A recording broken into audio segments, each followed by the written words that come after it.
The last Metroid is in captivity. The galaxy is at peace. The lie detector determined that was a lie.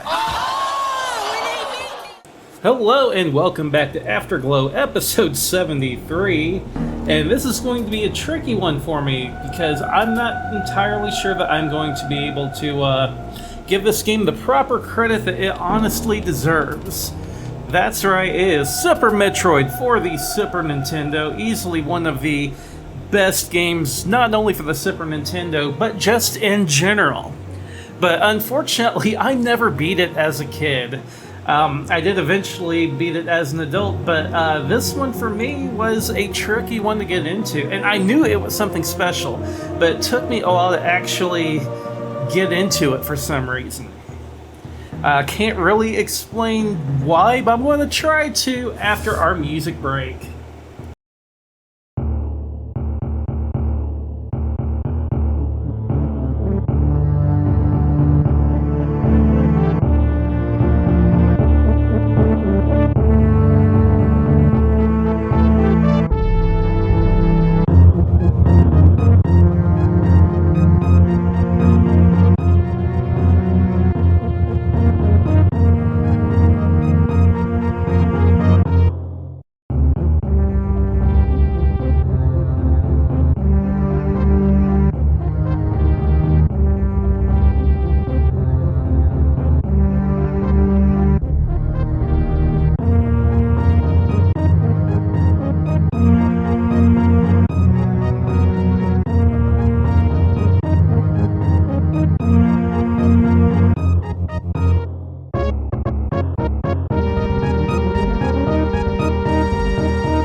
Welcome back. So Super Metroid for me was the perennial rental whenever I had my Super Nintendo. If there was, I go to a rental store and there is nothing that was really catching my eye, Super Metroid would be one that I would always pick up. And I'd never beat it. I was not good enough to beat this game. Many reasons for that, which I'll get into as we start going into the game. But I loved the actual gameplay, the idea of exploring this area, finding these items to make more of the area explorable. Loved the idea. But I struggled with it.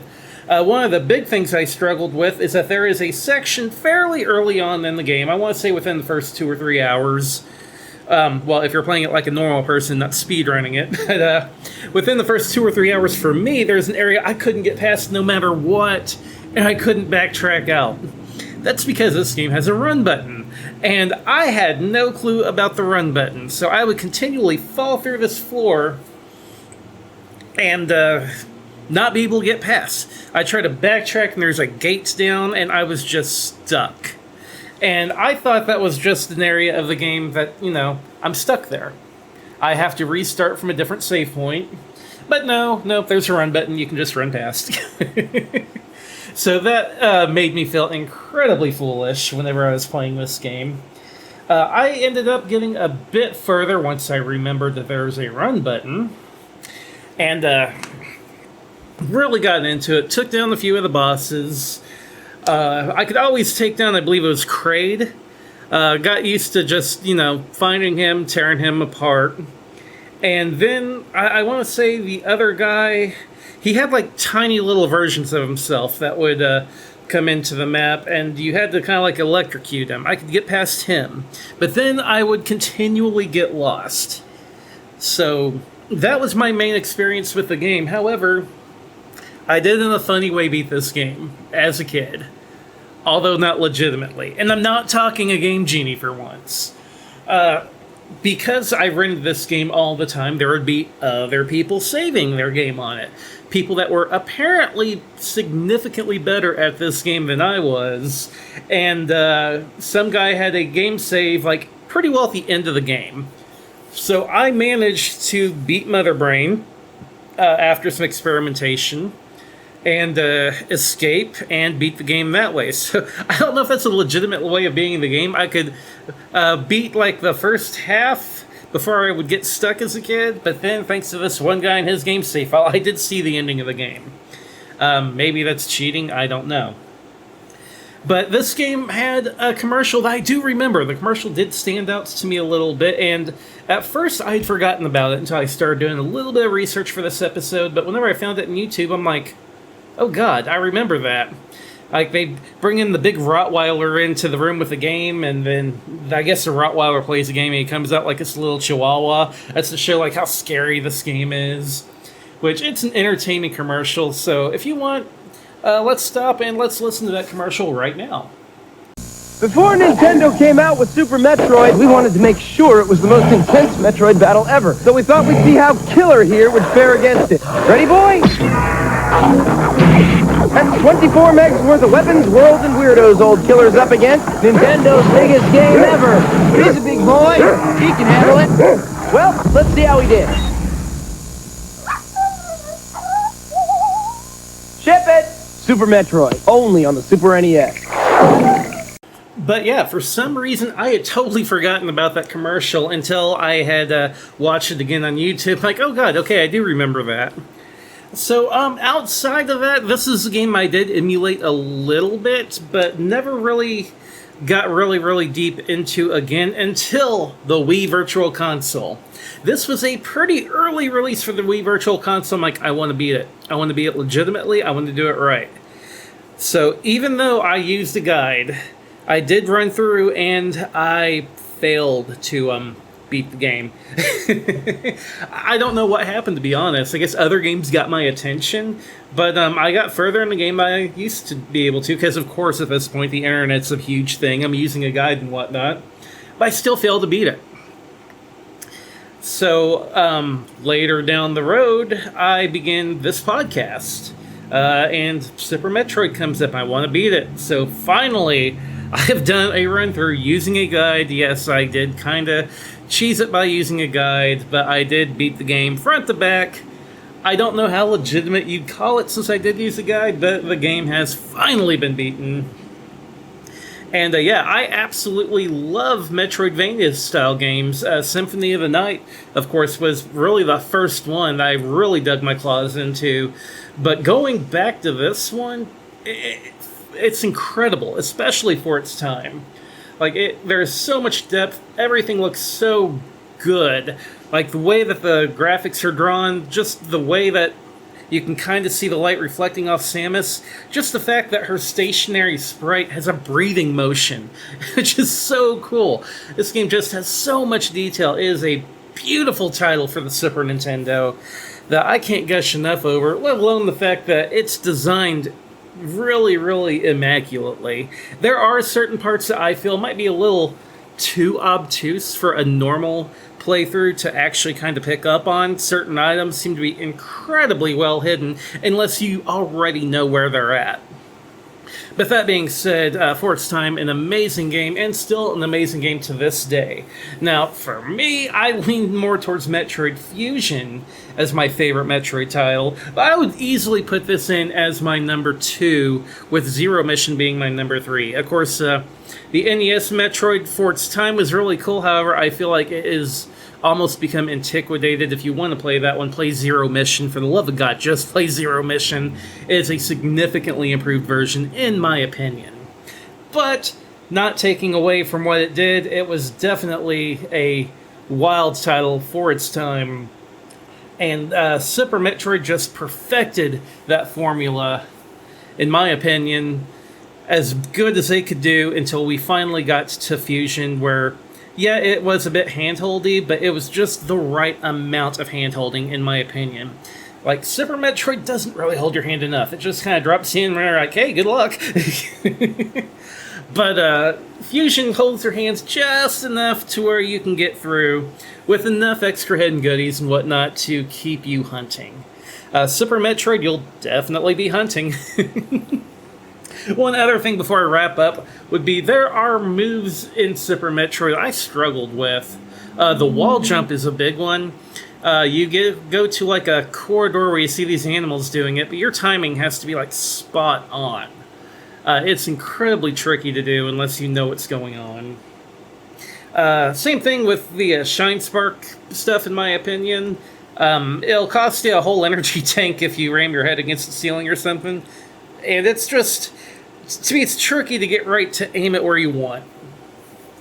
But I can't take away from that. It is still an incredible title that I don't think I can give justice to, because I felt it was good whenever I was a kid, but I did not see that it was great until I got a lot older. And it took something like Symphony of the Night for me to go back to a game like Super Metroid and definitely give its respect for what it actually did.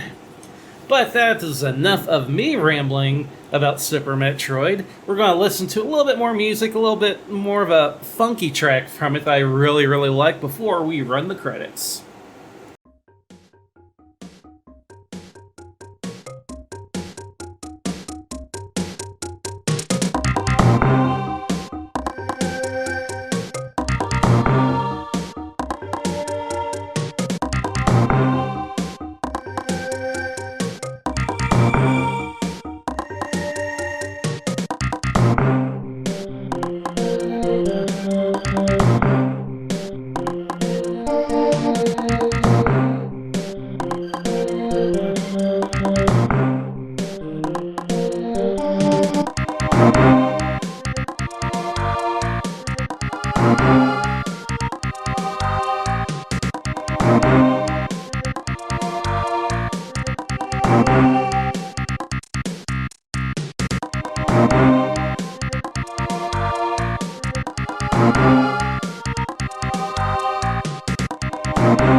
As always, thank you for taking time out of your day to listen to another episode of Afterglow.